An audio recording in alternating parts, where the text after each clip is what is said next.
Shalom, saudara yang dikasihi Tuhan Yesus Kristus. Perjalanan iman tidak selalu dipenuhi sorak-sorai kemenangan. Ada saat-saat ketika langkah ketaatan justru membawa kita ke lembah kehilangan.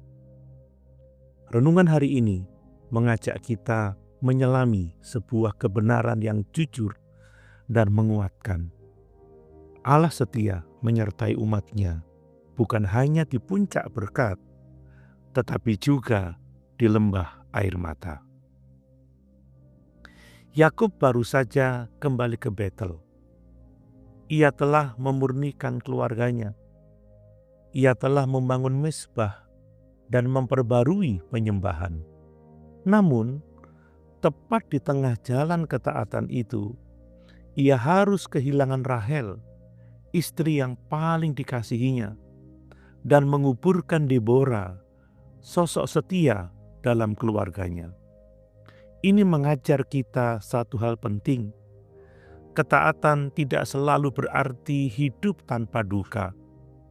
Tetapi iman yang sejati adalah iman yang berjalan bersama Tuhan di dalam duka itu.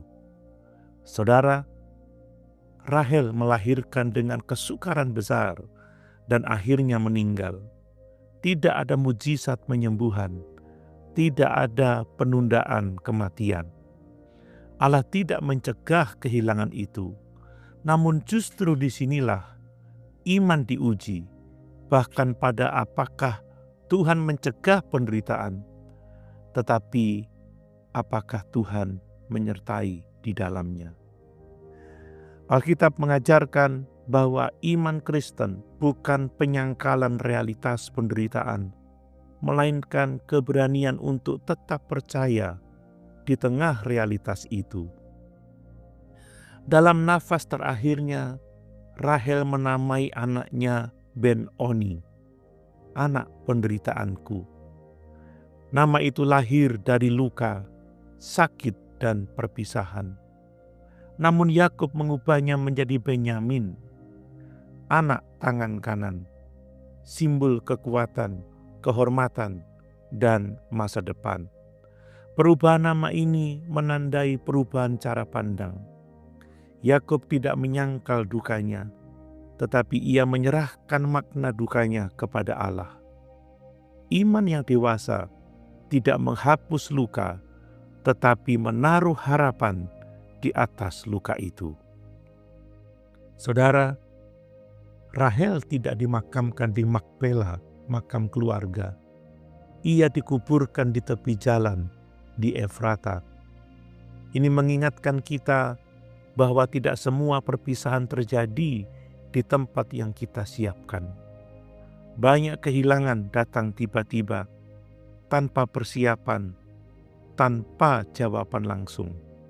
Namun Yakub mendirikan tugu di kubur Rahel. Ia tidak melupakan, ia menghormati, ia mengenang. Iman tidak menuntut kita melupakan orang yang kita kasihi, tetapi mengenang mereka dalam terang pengharapan Allah. Saudara, Deborah, pengasuh Ribka, juga meninggal. Alkitab mencatatnya dengan sederhana, namun penuh makna. Ia dimakamkan di bawah pohon yang dinamai Alon Bakut, pohon tangisan. Allah memberi nama pada tempat air mata. Ini mengajar kita bahwa kesedihan tidak harus disembunyikan. Allah memberi ruang untuk menangis. Tuhan tidak menuntut umat-Nya kuat terus tanpa jeda. Saudara, pasal ini ditutup dengan kematian Ishak. Generasi lama berpulang, generasi baru melangkah. Namun rencana Allah tidak berhenti oleh kematian. Janji Tuhan tidak dikubur bersama manusia. Kesedihan boleh datang, tetapi kesetiaan Allah tetap berjalan lintas generasi.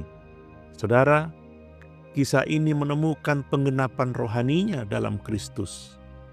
Salib adalah Ben-Oni, penderitaan dan kematian.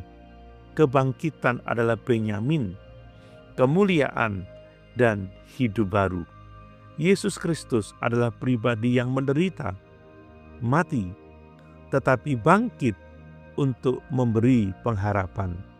Karena itu, orang percaya berduka, tetapi tidak tanpa pengharapan.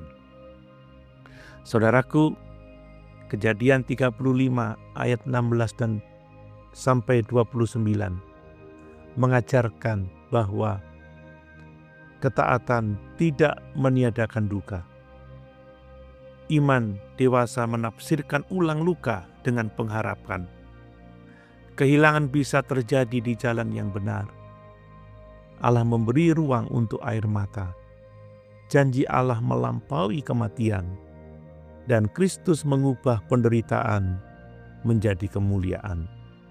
Jika hari ini saudara sedang berduka, ingatlah, Tuhan tidak jauh.